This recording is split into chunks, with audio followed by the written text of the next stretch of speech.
Welcome, Porter, to the Wholesome Crypto Podcast. Thank you so much for joining me today. Hey, thank you. I'm excited. Yeah, of course. And I know that you're working a lot with ZK proofs and you're just a mathematician. That's your love, that's your passion. And you're definitely going to be able to explain it to me and the audience much better than I can explain math. But before we get into all that fun jazz, I want to know, where was Porter before even hearing about cryptocurrencies and cryptography as a whole? What were you doing? Yeah. So we have to go pretty far back because I first heard about Bitcoin in high school. When I was really little, I always liked math. Math was my favorite subject. It kind of just became my thing because I liked that there were right answers. And if you got the right answer, no one could disagree with you or tell you Yeah. otherwise. So that was pretty nice. And you can also see your progress very easily. Um, And so I did math competitions all growing up, a bunch of math team. I still love math. It's an awesome subject. And Did, even though it's not always you don't need to know tons of math for some of this stuff, but it's mhm. been a nice foundation for everything else. Did you have your family or anyone close to you that kind of was a mathematician themselves and it's where you got it from, or is this something that was just Porter? That's what you wanted to do? It kind of just happened. I mean, both of my parents are very smart. Like my mom's a lawyer, my dad does business stuff. He studied mechanical engineering in college, but no one's a direct mathematician. I just kind of latched on. Yeah. And then as you were getting into that, that was mostly high school, kicking ass in math competitions. Um, in college or university, I'm assuming you studied more math. Yeah, yeah. I went to Harvey Mudd College. I studied math and computer science because I kind of realized that I can learn math on my own pretty easily. I think it's pretty fun. I enjoy just finding some good resources and working through it. But computer science, I needed the teachers, needed the homework, needed sort of all the college help that you get. So it was good Makes to study sense. both. So were you interested in tech at all? I mean, math doesn't necessarily have to mean technology, right? Math's everywhere. You can just solve equations on paper if you really want to. So was there a part of you that was really interested in tech? Was it kind of correlating? It was mostly that I knew that I did not want to be a math researcher forever. I didn't want to spend a ton of years getting a PhD and then going to be a professor. I kind of knew I wanted to do something a little more hands-on and applied. There's kind of a joke in the math world that everything in math will be useful in 100 years because we'll find some application for it later. Yeah, And I've always kind of known that I wanted to get my hands on and find some applications and do stuff now. nice. And in the computer science world, were you also trying to do web development or kind of just back end Yeah, it was logic? just theoretical computer science in college, a lot more back end. I still, don't really know how websites work. It's all just math anyways, right? Um, so in high school, when you first heard about cryptocurrencies or Bitcoin, was it a friend that told you about this or your own research? It was a friend, my friend Ishan. We actually had a Minecraft server together, Nice. and we had long, long debates about when we were accepting donations and payments on the Minecraft server, whether we should accept Bitcoin. And we went back and forth on hey, it's new, it seems pretty cool, but it's kind of on the internet. How does that even work? And what we eventually decided on is that even if it's cool, it's too obscure and nobody's going to use it. And so we're not going to Uh, get into it. the math problem, right? No one's going to use it now, but maybe later. Yeah, yeah. So, but did it make sense to you when you were reading about it? I mean, obviously it was just online money, but the the architecture behind how Bitcoin is created and how it works, did that make sense to you? Was that exciting for you? It was super exciting. That was one of the things that we debated was how is it even real? Because we immediately were thinking about in my mind, you hear Bitcoin, and without any explanation, you imagine coins on the internet. And so, how do you stop from just copying one coin and pasting it? Now you have two. How do you stop the double spend problem? And I don't think I fully grasped all the details in high school, but it was something that we were kind of thinking about and trying to figure out, like, how does this actually like prevent double spins? And so I knew it was interesting. I wouldn't say I like grasped every detail yet, but I knew it was cool. Same. I kind of, when I first read about it, I was like, I get what it's doing, but I don't understand how. But I can see this problem, and I can see that it's needing to be solved, and I can see Bitcoin solving it. So great, I'm in. Did you continue like following along cryptocurrencies from that time period, or did you just let it go, forget about it, and then it came back to it another time? Yeah, I kind of let it go for a while, and then I was late in college. I had a friend who pretty much every day was telling me, like, Porter, you got to get into Ethereum. Like, you should just learn Solidity. Like, that could be your first job. But I'd kind of gotten into cybersecurity also. Like, I had a big interest in it, and so I wanted to go work in that first. So that ended up being my first job. And it was only a few, like 2 or 3 years ago, that I finally made the switch to actual cryptocurrency. So it took me from start to finish like 7 or 8 years before I really got into it. Yeah, and I know like you have a pretty big following on TikTok explaining math. How did you get started on that? Like, why did you want to teach math? It's hard enough to like for me to digest and comprehend and do the equations by myself.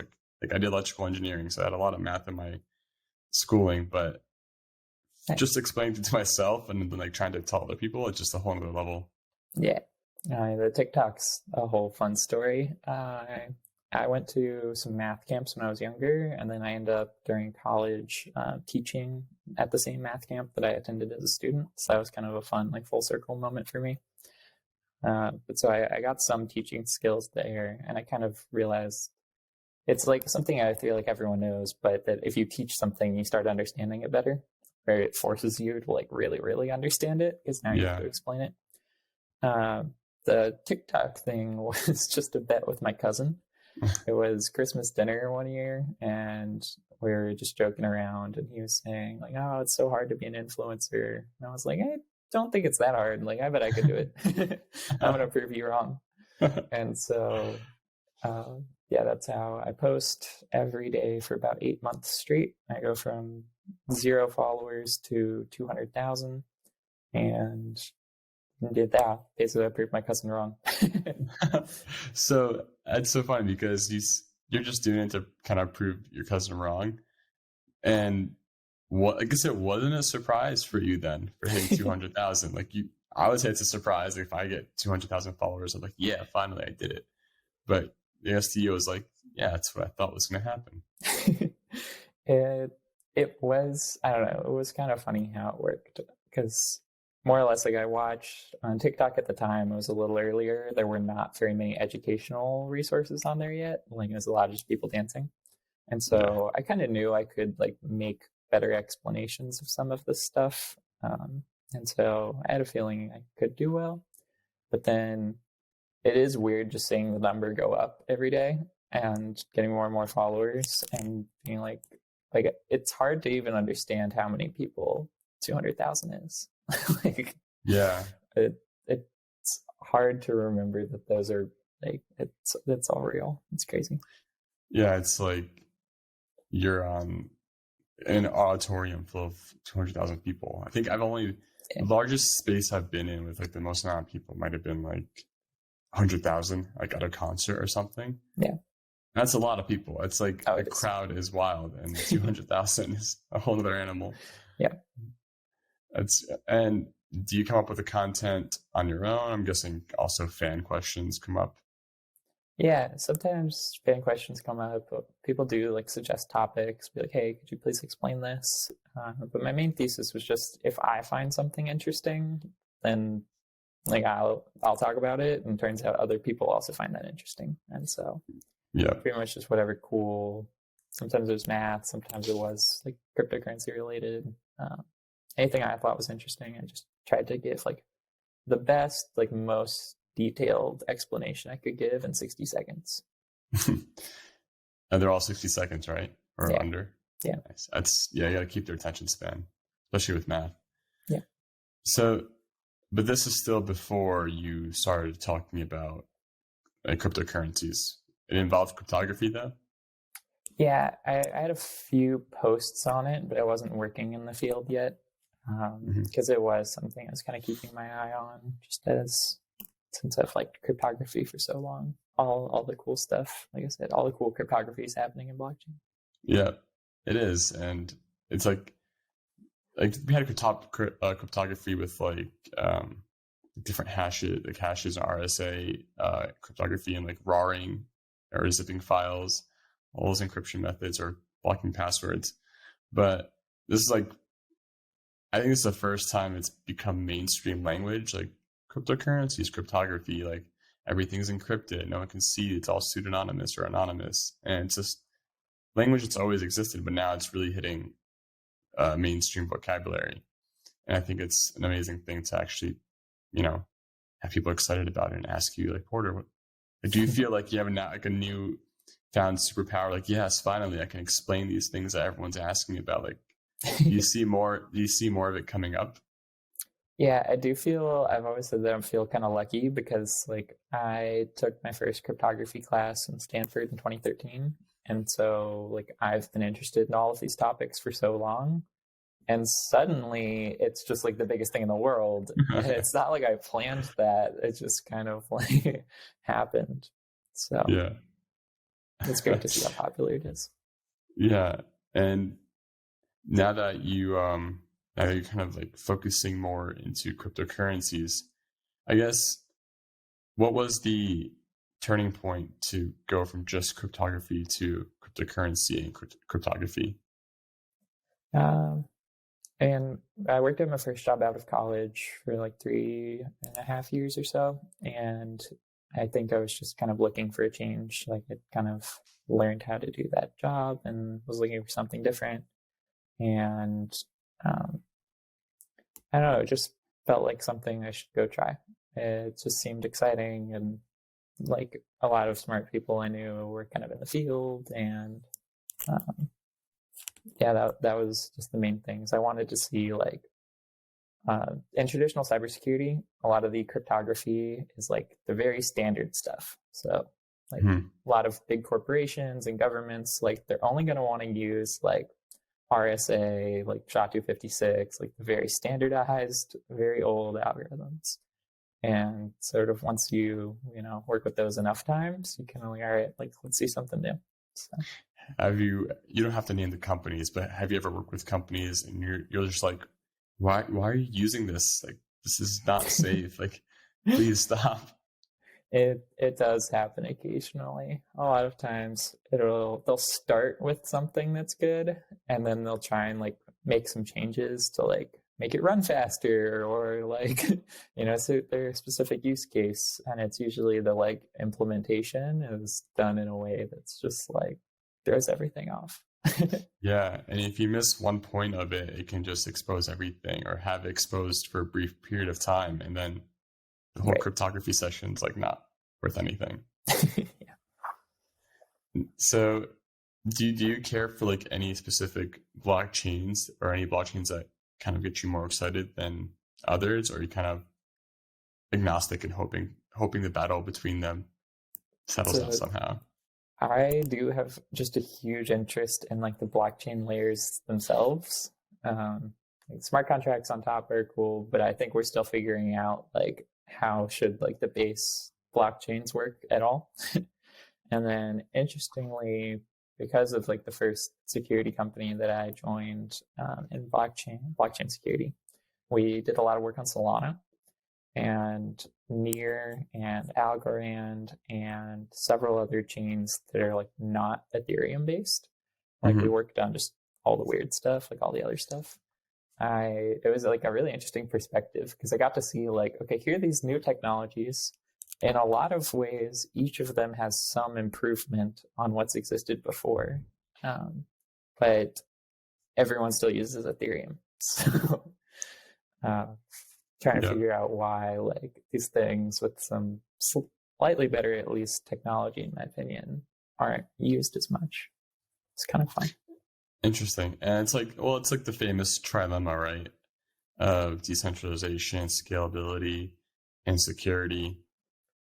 And I guess those other chains might not have as much decentralization as Ethereum or scalability as something else. So it's kind of like which one hits home, and also popularity. I mean, first mover advantage is a big deal in the crypto space. I mean, Yes. it makes a big difference. And being reliably up, like I know Solana and what other chain was there that just keeps going down. Yeah.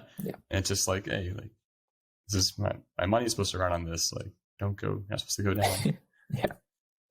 But do you like focus a lot on like the crypto Twitter, the crypto drama of the industry in the space, or you just ignore that? Yeah, I love staying up to date on crypto Twitter. Like that's the best place to get like all the news.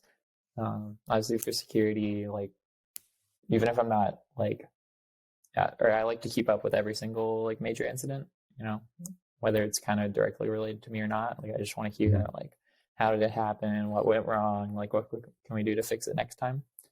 And so yeah, crypto Twitter is fun. Do you have any people that you, I guess, specifically follow that you recommend others to follow about security and cryptography?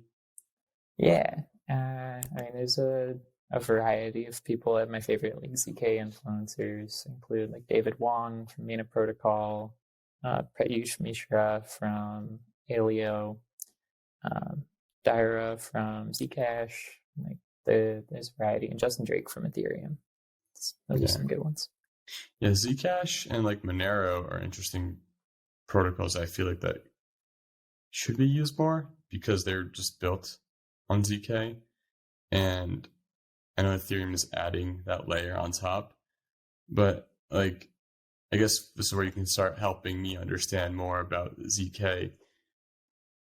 What are the major benefits of ZK when it's built as like layer one part of the blockchain versus using Ethereum, then having a ZK layer on top of it? Yeah. Well, I'll start by just saying that like the way to understand like ZK and when you would ever want to use ZK is just replace every time you hear ZK with verifiable computation. Like the whole thing, you're just verifying that some computation was done correctly. So if someone else does the computation, you verify it. The sort of difference between having it like natively on Ethereum, you can have something like Tornado Cash where you set up privacy directly on Ethereum. The main reason for a lot of the ZK VMs and the rollups stuff is to get the scalability property, because it's actually easier to verify stuff than it is to prove it. And so you can have all the big work be on the prover side, and then Ethereum can just do a quick verification. So you get nice scaling. So then we'll dissect into that more. That proving side and verifying side. So what constitutes, like how can we trust that it's been proved without, seeing it? And how can Ethereum or any other chain like verify something that's been proved? Yeah. So the kind of way the proof works, just at a high level, is you're going to take the code that you want to prove that's been done correctly. You're going to turn that into some logic gates, compress it or like condense it down to logic gates, turn the logic gates into just a polynomial, and then you prove facts about the polynomial. And sort of the way, usually there's, not always, but typically there's a setup process ahead of time.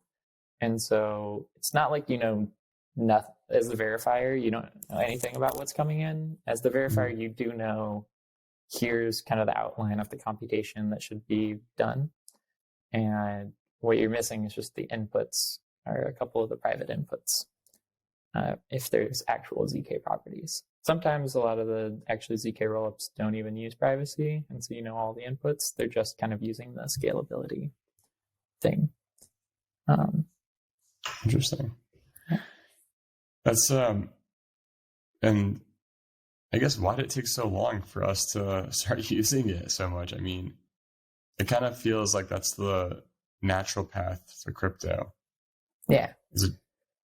So the first ZK paper, I believe, was in like around 1970 by what's her name? Shafi Goldwasser from MIT and two others. And basically at the time, they were like, hey, if you had like, I don't know, some sort of supercomputer that you didn't trust, like you could go verify it very cheaply somewhere else. But at the time, like the main limiting factor in computation wasn't like the compute resources. Basically, everyone has tons of compute. So if I want to verify you did some computation correctly, mostly I'd just go repeat it myself. Like that's kind of the naive way to do this. And so it wasn't until probably developments in the cloud would be a good reason to start using this, or developments in blockchain where you have like a very constrained resource. Like you need one side to be constrained to even like want to do this. If both sides have good compute, then there's no need for this really. Interesting. Yeah, and like I guess for the blockchain reasons, everything is like we're just reading transactions now, like on my phone or on Etherscan. Like I'm just okay, this happened. It checks out, but the miners or the stakers are the ones now going through the computational process of proving this out, and it's kind of a huge competition between all these different rollups. Do you foresee, or have you studied them enough to understand, like, are they all doing the same exact thing, and just if they were all just working together on it, it'd be much more efficient? Or do you think like there's valid reason to having so many different rollups? So, well, I do think there's only going to be a couple winners at the end of the day. I think there are huge network effects to this, and so just a couple top ones are going to end up being used. There are some fairly significant technical differences between them.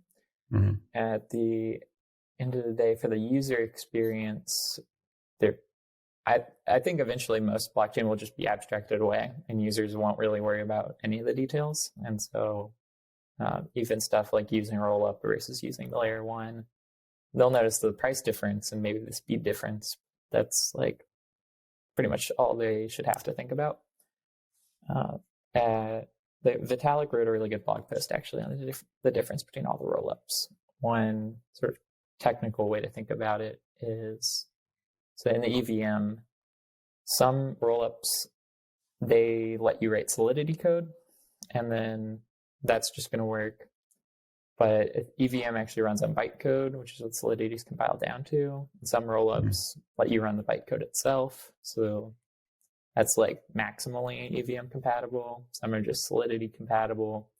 And then some are just like ZK VMs that aren't Solidity or like bytecode compatible. And so it's kind of like, how closely do you tie your rollup to exactly how Ethereum works?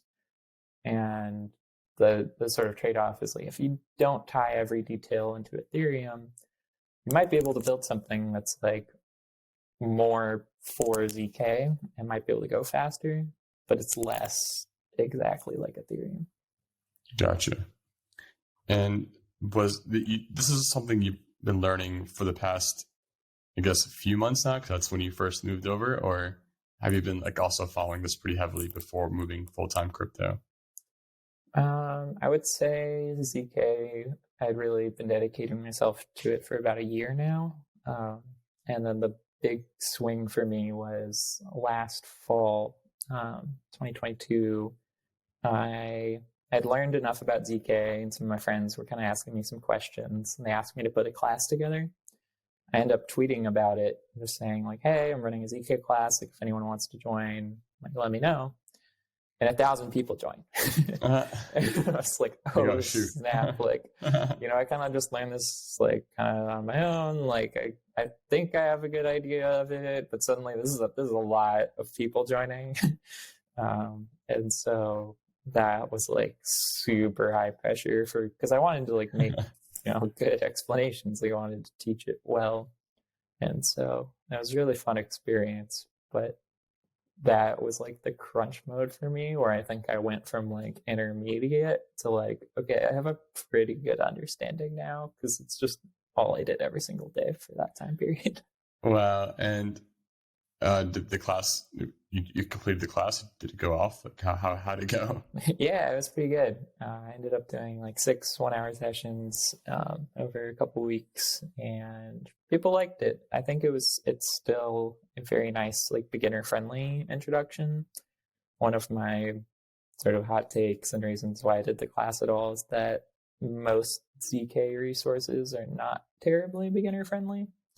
I think there's a lot of good professors out there, but unless you have like a pretty strong math background and are just comfortable with like a bunch of symbols and like they kind of assume that you have a lot of background knowledge ahead of time.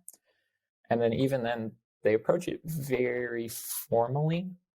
And I think a lot of people just kind of want the intuition for it. So I tried to keep my class like a little fast and rugged. I probably get some, skip over some details, but it gives good people like a good enough introduction that they can kind of like get their hands on the field and start to understand more. Nice. And this is all still available online? Yeah, it's on YouTube. Nice. So definitely check that out if you're interested in seeing or learning more about ZK, folks.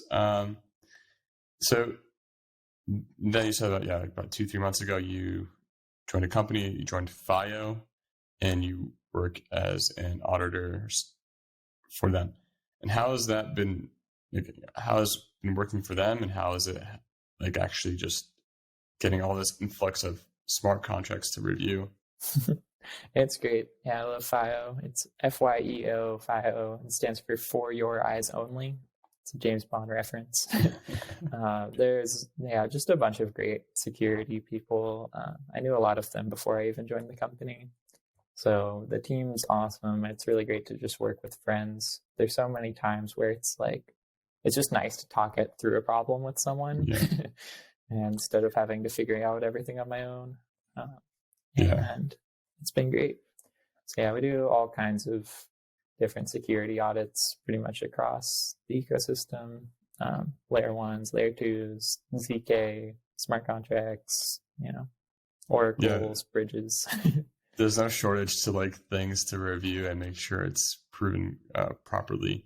Yes. And so in your role, do you mostly just literally read code and read what they use, or do you kind of create quality tests, like automated testing? Yeah, it's a bit of a combination. I would say I do spend a lot of time just manually reading the code because that's really still the best way to catch as many errors as possible. And like for some of the ZK VMs, like their code base is like several 100,000 lines of code. So that starts to be like, maybe I can't read every line. But for most of the projects, it's small enough that you can read every single line still. And then kind of the way it works is like we start to see like recurring vulnerabilities and we kind of build tools to automate and catch those. Help out. Is there one, I don't know if you're allowed to say this either, but is there any reoccurring vulnerability that you can just like let us know that if anyone here is watching, what they should look out for? I mean, there are a ton of like common stuff. I think just integer overflows are always a funny one for me because it's like computers can only store so many bits at a time.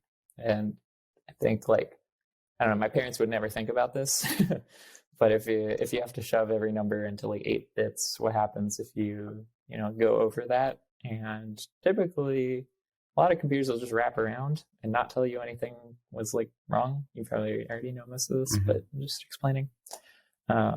And it's actually happened on Bitcoin like 10 years ago. It's one of Bitcoin's only ever like rollbacks. They went backwards like 50 blocks and like hard forked. And because someone managed to create a transaction where they basically went negative, but negative numbers wrap around back to like $1 bajillion. And so there was not 23 million Bitcoin anymore. There was like 23 trillion. And this one dude had like 22 trillion of it. And so they like fix the bug in the blockchain and then like roll it back so the guy doesn't have the money anymore. Those just always cracked me up. That's amazing. Like how that's the beauty of the blockchain, right? Like it's still written by human beings. It doesn't necessarily mean that it's perfect, like it's code, but I see it as magic code, but it's written by humans. Things can go wrong, and sometimes we need to just fork and fix it. And hopefully it doesn't happen often or at all, but it has happened. Even Ethereum have their own fork. I'm sure plenty others will have forks too. Just it's kind of natural. And yeah, like that's amazing how like things no one thinks about. Just like I didn't know that, like the integer overflows. Like I know like there's 8 bits, and that's how you try to stuff every number into it. But if it gets too much, like I don't know technically how that happens. So thank you for sharing. Now that you're spending more time in the crypto, you're seeing the industry, you're loving what you're doing. What is a crypto pet peeve that you have? That's a good one. I do think one pet peeve is that a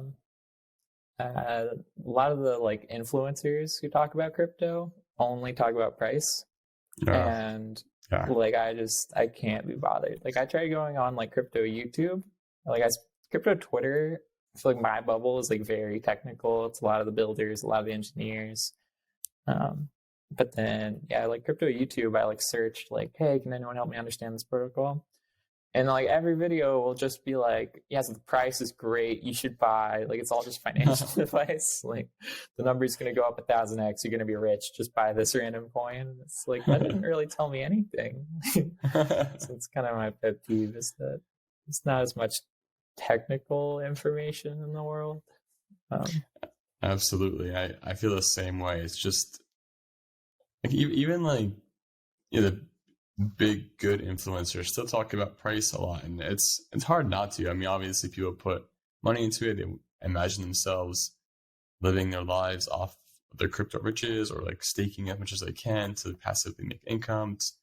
It's all great, but also it's something to think about. Like if you're going to put your money into it, at least know why you're putting your money there, or like how it kind of works, because you don't just arbitrarily put money into Apple. Like you kind of know what they're doing, or Right. like put money into like these other stock market companies. It's just like, oh, you kind of know what they're doing. With same principle goes with cryptocurrencies. You kind of want to know what they're doing, otherwise you're gonna get screwed.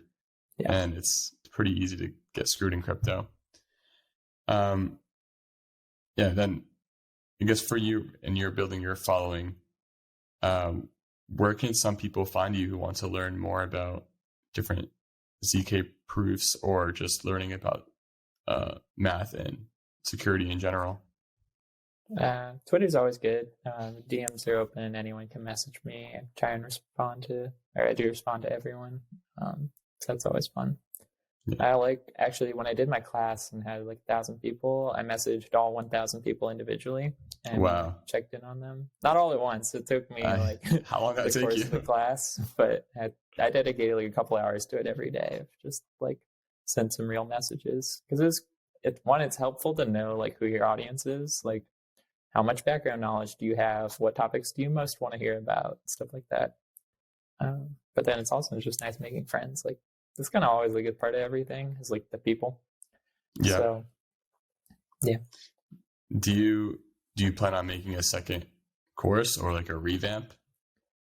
So I don't think I'll format it as like a course, because it was pretty rough for me to like every 3 days be coming out with a new video on top of like my full-time job.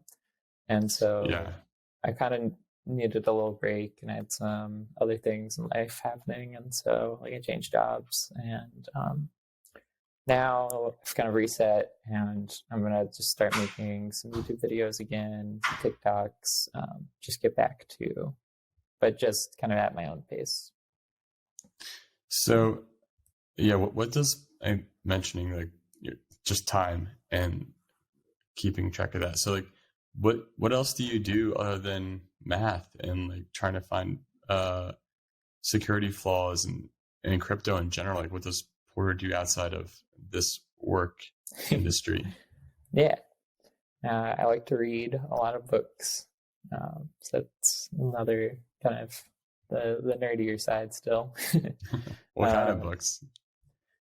Just like straight up math textbooks sometimes, or recently I've been in kind of like a biography binge. So I read like Cool. Steve Jobs' book by Walter Isaacson. Like company founders' books are always pretty interesting to me. Gotcha. Hearing about people's stories and like how you possibly built something that big.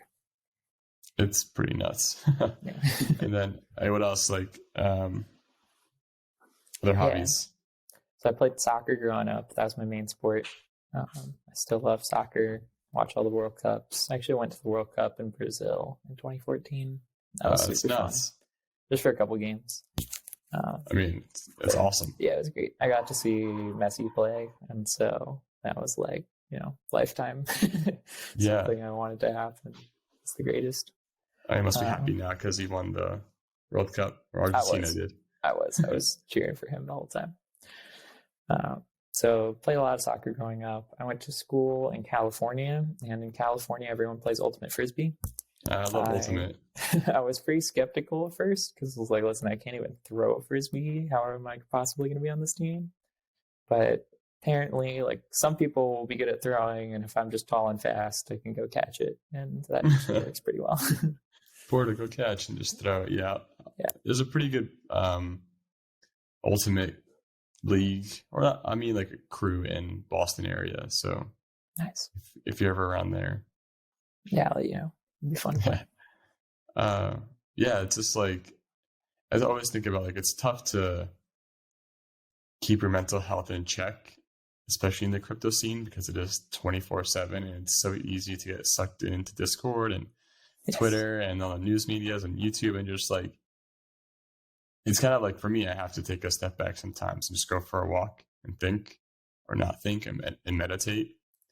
So it's like, that's what I love asking and learning about those type of things from you. It's just, how could you, like, I guess, what kind of advice could you give for others who are kind of burying their heads in the textbooks, and they kind of just, maybe, I don't know if they need to or don't need to, but maybe they can get some advice from you on how to, like, reflect, take a step back, and might be more beneficial for their end goal. Yeah. I think something that's worked really well for me is just making a little progress every day. And I graduated college. My uncle gave me a book called The Compound Effect.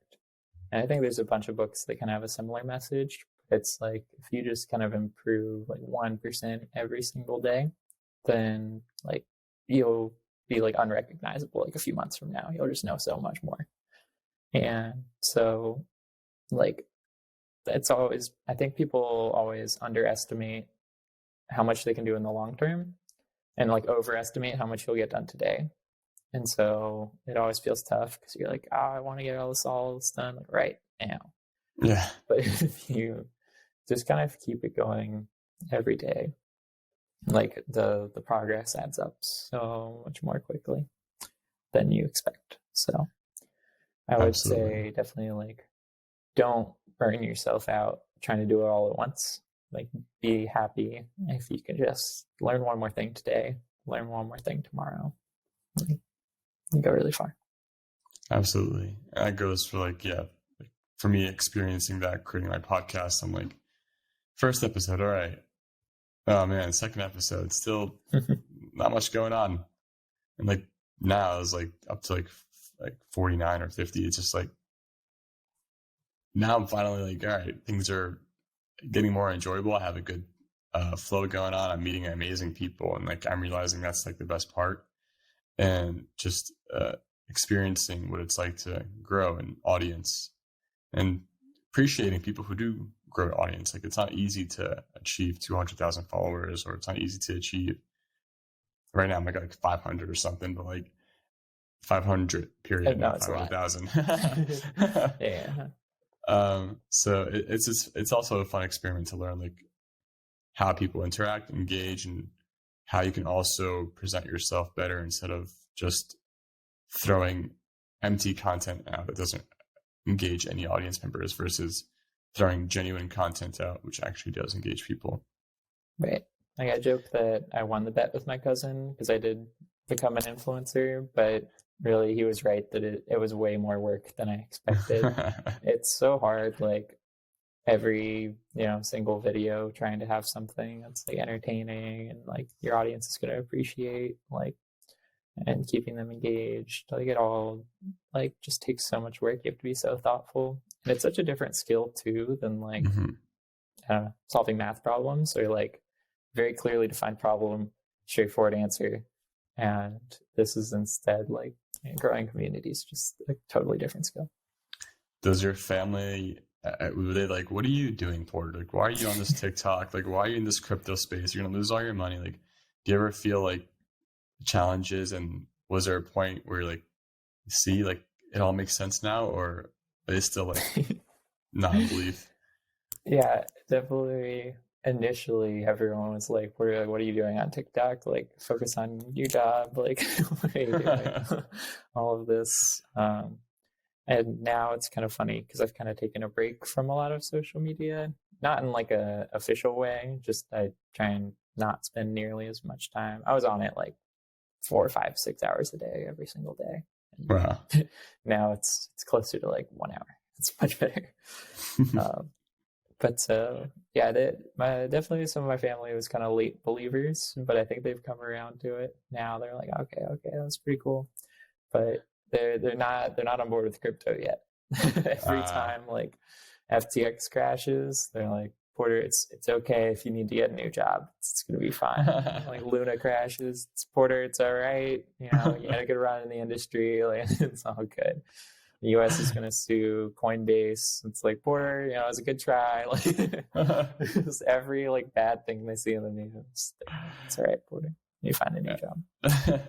That's the tough part. It is because everyone does come to me like the same things. Like, how's crypto doing now? I'm like, crypto is great. It's the centralized exchanges and entities are doing terrible. That's exactly what crypto is trying to go against. So right, yeah, it's going great. Yeah. Oh man, and experiencing all this, like, I'll have to like ask the last question is like, what is your favorite wholesome crypto moment? Something in the crypto industry that kind of like you're proud to be part of it and made you feel good and you love to like replicate, hopefully. I think just connecting with all of these people and helping build stuff, like overall, like everything is like, if you talk to like more of the builders and engineers, I think everyone's pretty wholesome. You'll see some like technical debates between each other, but I think everyone does agree on like 99% of stuff. One cool wholesome thing that I'll point out, just because it's ZK and cryptography, is that not a lot, but some of the zero knowledge systems require what's called the trusted setup, where more or less you just need some randomness at the beginning to like get started. But how do you know if something's actually random? So the kind of way it works is you let just everyone participate, and just everyone gets to like add their own randomness in, like let everyone shuffle the deck of cards a little bit. And so participating in the trusted setup always feels cool because it's like, yeah, I'm like adding randomness, and then it's going to be like used forever, like once this thing gets going. So that's cool. That always feels pretty wholesome. Yeah, I've noticed that when like, I don't know, some applications I've used to create some encryption, they're like, just move your mouse a few times to create like a random event. And that's like, yeah, I guess that's what that is. Yeah. Okay. Well, thank you so much, Porter, and I really appreciate what you're doing, what you're giving back to the community. It's definitely needed more education, more power to knowledge, because everything behind what we're investing in financially is behind math. And it's important to understand what we're investing in, and it's important to like learn as much as we can. So everyone, please follow Porter on Twitter, YouTube. I'll have all the notes underneath. But again, thank you so much. Cool. Thank you so much. This was very wholesome.